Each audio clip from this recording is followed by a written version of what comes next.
बात सच है कि हम लोग एक अच्छे दौर से नहीं गुजर रहे हैं। कोरोना वायरस से हमारा देश ही नहीं पूरी दुनिया प्रभावित है और सबसे ज्यादा प्रभावित है हमारे डेली वेज वर्कर्स, जो देश के अलग अलग कोने से आते हैं रोजगार के लिए, ताकि वो अपना और अपने परिवार का पेट पाल सके। गिव इंडिया, एक्शन एड और हेलो लाया है मैं भी कोविड वॉरियर, एक इनिशिएटिव जिसमें हम सब साथ आए और कोविड-19 से लड़े। So join the cause and support our daily wage workers. जय हिंद।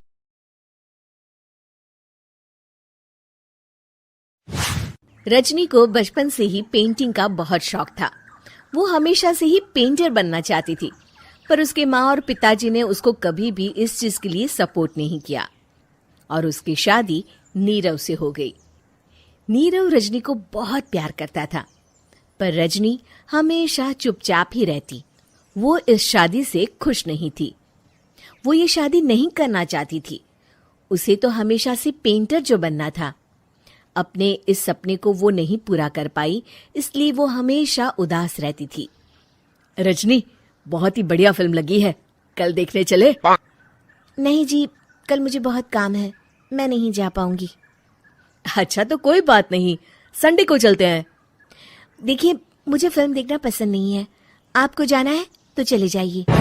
नीरव को मना करके रजनी वहां से चली जाती है और अपने बैग को खोलकर उसमें बंद पड़े ब्रश और कलर्स को देखकर रोने लगती है। रजनी, चलो ना कहीं बाहर खाने चलते हैं, कुछ तुम्हारी पसंद का। जी, मुझे नहीं जाना, मेरी तबीयत ठीक नहीं है।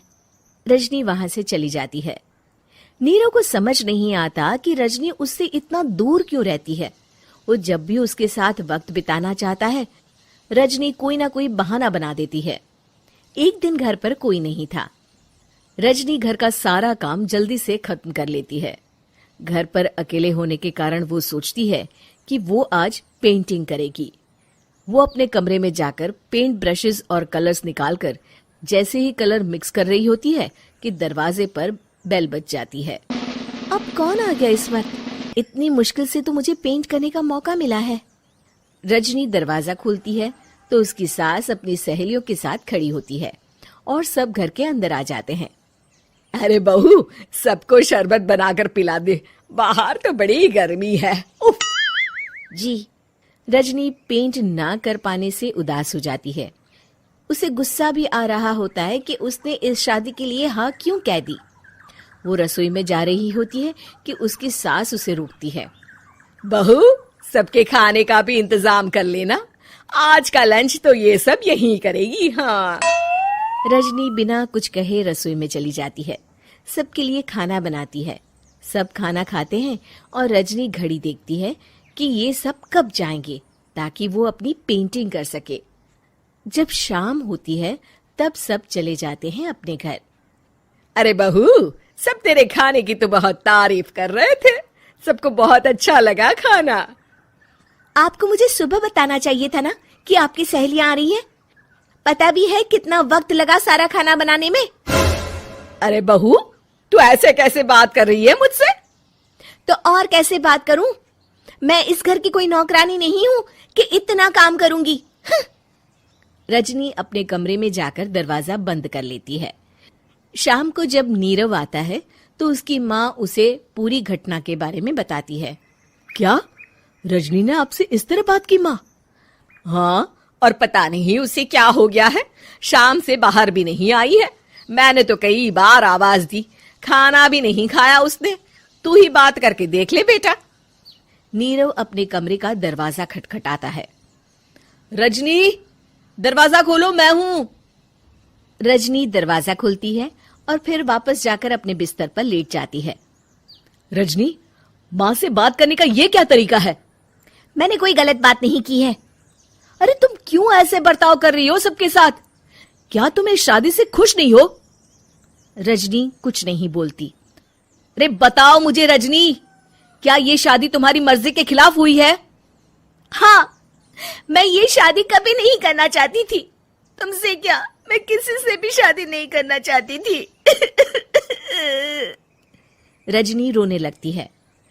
चुप हो जाओ रजनी, बताओ मुझे, तुम क्यों नहीं करना चाहती थी शादी? रजनी बेड के नीचे से अपने पेंटिंग्स, कलर्स, ब्रश, पेपर्स निकालती है। इतने में उसकी सास भी कमरे में आ जाती है।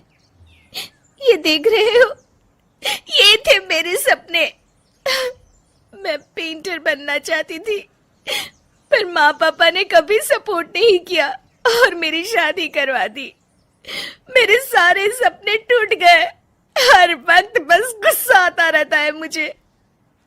मैं जानती हूँ कि आप लोगों की इसमें कोई गलती नहीं है, पर मैं क्या करूँ, मुझे समझ में नहीं आता।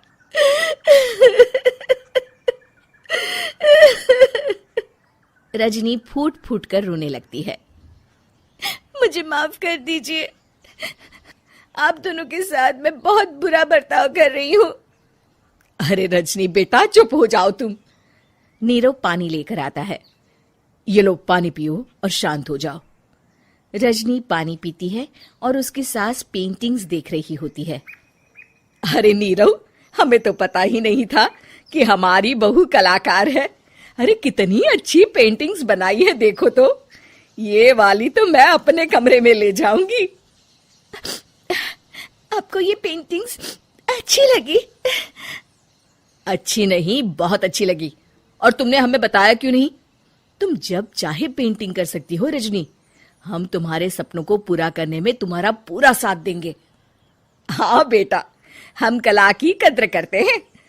हम कलाकार तो नहीं, पर मुझे गर्व है कि मेरी बहू एक कलाकार है। रजनी, नीरव और सास तीनों हंस पड़ते हैं।